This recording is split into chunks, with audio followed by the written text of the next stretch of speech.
Welcome to our conversations on artificial intelligence with thought leaders in Africa. My name is Zenzele Ndlovu. I am the head of research at Machine Learning Africa. Our aim is to demystify artificial intelligence, ensuring that AI is not just a buzzword, but that artificial intelligence is fully understood by all the participants in the economy, its benefit and consideration.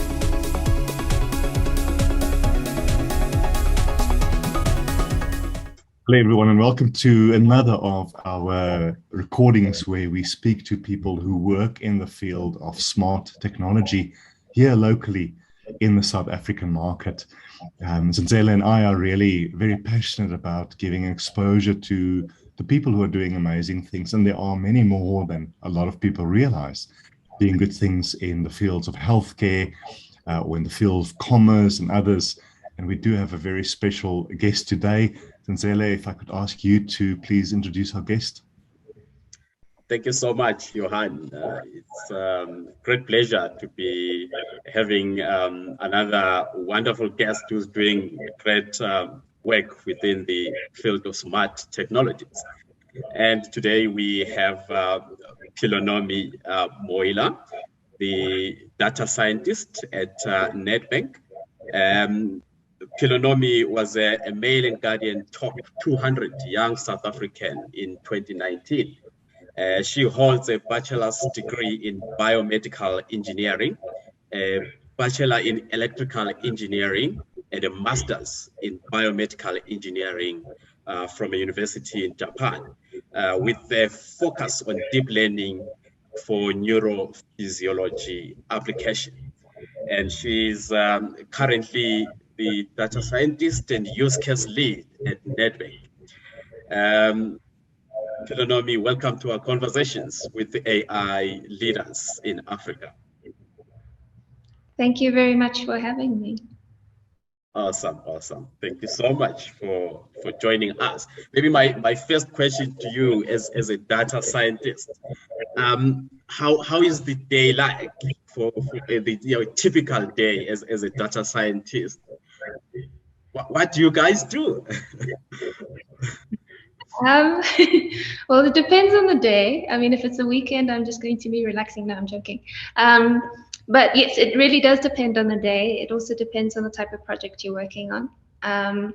I think because data science is such a new field, we're having to learn new things and new technologies all of the time. So my days may look similar in that I might be coding all day or looking at data or playing around with data or meeting with business in order to discuss the requirements of the particular use case and to ensure we're on the right track. But the details of those particular steps and bringing teams together in order to execute is very different from week to week, month to month.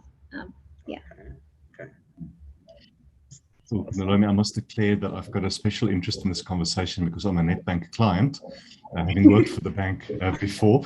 What I do find interesting about your bio is that, you know, very few people whom I know, including myself, ended up working in the field we studied for. What is biomedical engineering, and how did that lead you to what you're doing now? I would love to hear that story. So I suppose as a youngster, I wasn't sure if I wanted to do engineering or if I wanted to do medicine. I had a strong interest in the medical field, I think the same as you, Johan.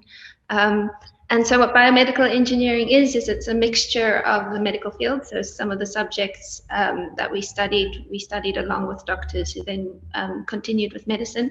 And the other subjects we studied was electrical engineering. So your circuitry, your signals and systems, mathematics, and things like that.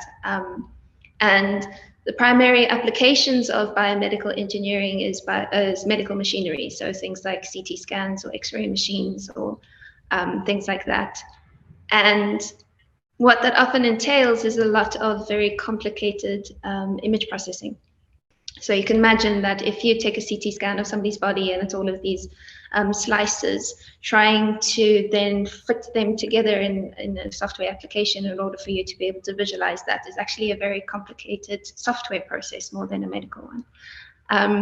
So it was always there in terms of what it was that I was studying, playing with data and analyzing data and extracting insights from it. But I then didn't go the medicine route. I went the electrical engineering route and landed up at the CSIR for a vacation work program, which was in a data science program. And there I realized that I could use data science as a tool to be applied anywhere, really. It could be applied for biomedical engineering, which is what I did my master's in, but it also means that I have the tools to apply the same kinds of technologies to finance, which is why I'm now at the bank and not in a hospital. Yeah. Good one. All right, that's awesome. That's awesome. Pelonomi, obviously you coming from the financial services industry. I think when you look at smart technology disruption, I think there's a lot of adoption, within the financial services industry, if I'm correct. But obviously, initially, I think there was a little bit of upheavals when we speak of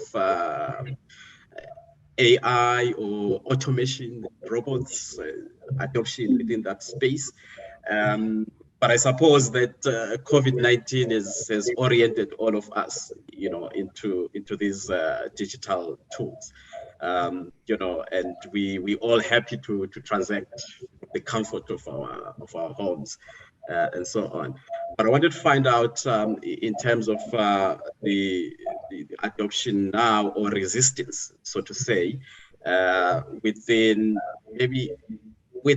the financial services industry internally and maybe the industry in general, when you want to maybe implement some of the technologies. How do you think that there's that I don't know, you guys in the space, are you given that kind of leeway to say the bank now is dependent on these machines and AI and deep learning, etc.? Yeah. So I must say, I feel extremely privileged to work in the team that I work in. I know a lot of data scientists in South Africa and over the rest of the world. What their job entails is dealing with Excel sheets and generating reports and running models on their local machines because they don't have the infrastructure to support more advanced means. And I fortunately am in a team where we do have access to those kinds of technologies, so we are able to explore them. However, banking institutions are quite well-established institutions, which often means that we are having to improve on already existing systems. And what this often means is that we are dealing with integrating these new technologies into legacy systems, which can be quite complicated, especially if all of these systems originally were designed not to interact with each other. And that can be quite a challenge to overcome. And I think it is something also that has made the quest for digital a little bit slower than it could have been. But I think it's industry-wide. It's not just in a particular place. I mean, who would have known that we would be working from home on computers? Like when I was a kid, cell phones didn't exist. So it makes sense that these systems were built in the way that they were. So in terms of hunger, I think there really is a desire for there to be a push with AI technologies, especially within the financial industry. As you have mentioned, it helps us supply clients with a better client experience, but it also means that the internal operations of the bank itself are far more streamlined and efficient. However, I do think that in South Africa and Africa at large, we do have quite specific problems that are limited by our context. So, for example, data rates in South Africa are super ridiculous in terms of how much they cost. and not on par with the rest of the world. In terms of internet access, we actually don't have that much internet access. So sure, you and me, we can use our laptops and our phones to connect to a banking service, but the truth is the majority of South Africans don't have that kind of access. So again, there is a limitation in terms of how much potential there is for very advanced technology uptake in the way that it exists now.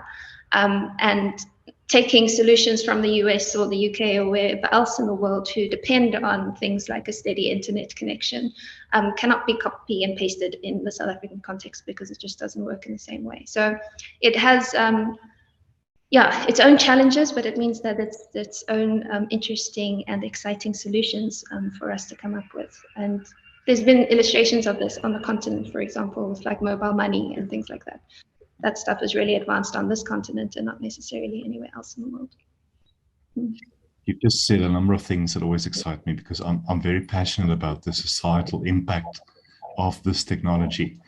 I mean, I love AI and related technologies, but it doesn't really get me excited. It's how it's going to impact my son's future.